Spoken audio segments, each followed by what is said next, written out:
Hey everybody, this is Rich at Capital B Supply. I wanted to talk a little bit about the B buses. We're in the middle of B distribution here and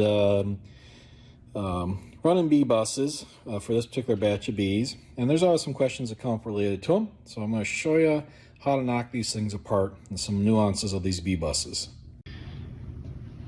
Okay, so this is a B bus. B buses have been around now for about 7 years, something like that.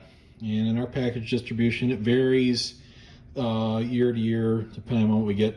We still get a lot of wood cages. This year our 2-pounders are in B buses. We've had 3s in B buses in the past. But one of the big challenges a lot of people have is that if you get multiple packages, very often the B buses are linked together. And the question always comes up, how do you unlink them? So I'm going to show you a trick to identify how to do this. When you look at these buses, you'll notice that on the cages there is a notch on one of the tabs. So this is, your connecting tabs. There's a notch on one end and the opposite end, like for instance for this cage on the left, this is an end notch here, no notch on that end. On the mating cage, there's a notch on that end. There's no notch on the opposite end, okay? The way that these are linked together is they just slide together, but they do lock a little bit. So this trick is to knock opposite the notch. So on a cage, you knock opposite the notch. So let me show you here quick. Okay, here we have a stick of package cages together. I'm going to break them loose here. So, looking at the cages, trying to figure out which way do I gotta drive them. Okay, I want to separate these two cages. I want to separate this one from the stick.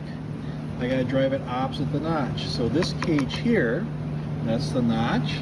That's opposite the notch.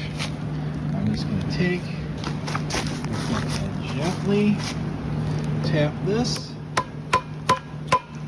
You can see it's released. Slide it and break it loose. So that's your strategy. If I did the next one in the stack, or let's say I wanted to put 2 together here, so I gotta take and get separate 2 out. So in this case here, maybe I want to take this one off the end. I gotta drive opposite the notch. The notch is down here. Notch on this cage. It's opposite the notch. So this one will tappy tap here. Get started. She comes loose opposite the notch. It's a little bit of a finicky system, but that's how we do it. So I'm just kind of gently broke loose. I don't necessarily like it, but it is what it is for now anyway.